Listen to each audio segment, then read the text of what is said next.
I was never intrigued as a child. I never wanted to be a cop. I mean, sure, you'd play cops and robbers as kids and run around, but that never crossed my mind. I always wanted to stay on the farm.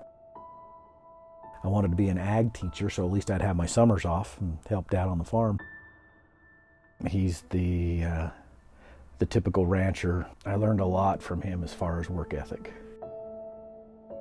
My mom, my real mother, she decided to choose a different direction in her life and left my dad with me and 6 of my other siblings. Dad would have different babysitters and stuff and try to come help out. I spent a lot of time with my grandfather, and he instilled in me a lot of the love that I have now for wildlife, for nature. The day that I lost him was probably the hardest day of my life.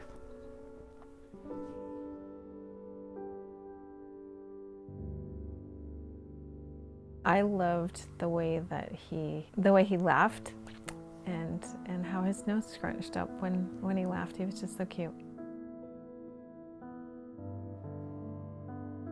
It's a lonely life for a police officer's wife.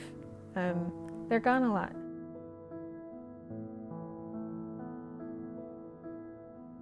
I had to work 2 jobs and a hobby to survive. Law enforcement doesn't take a holiday, kind of like the farm, you know? I kind of fell into something where, you know what, it didn't matter if it was Christmas.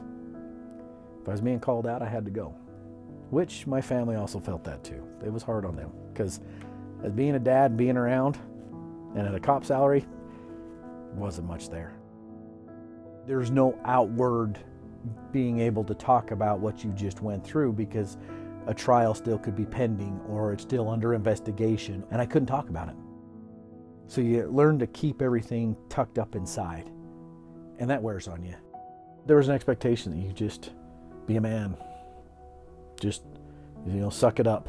Wyatt would act a certain way when he had gone on a very traumatic call, you know, a death or a suicide or child abuse. There was a wall that was continually between us. I didn't get to be the dad that I wanted to be.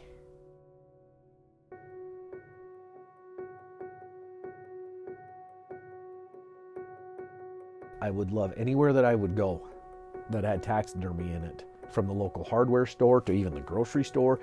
Almost everybody had a little bit of taxidermy in my community, and I would look at it and I was fascinated by it. I loved when Wyatt started doing taxidermy because he stopped sleeping all the time.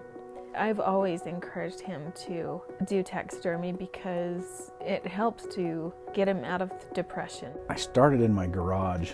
Anything taxidermy related, I would check out books and read and study and experiment. Probably the favorite part is taking something that's a memory for somebody and giving them that memory back so they can remember it forever. He loves to show me what he's been working on.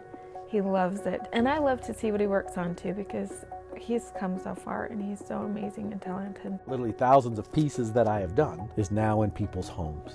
And they can look at that and say, Wyatt did that, instead of me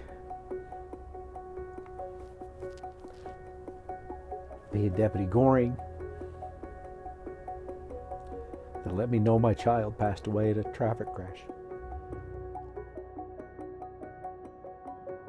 This is the happiest place on earth, because if you're taking something you've got to the taxidermy, it is a story. This shop gives me the therapy, especially having a career in law enforcement and being a first responder for over 20 years. Those things resonate in your brain. You can't get rid of them. When it starts seeping out, something's got to backfill in it. Each year that he's away from it, he becomes better. He's able to heal. I know a lot of things heal, and talking about it with a therapist or a trusted loved one or God heals. I want to be a good church member. I want to be a good taxidermist. I want to be Dad. I want to be Wyatt.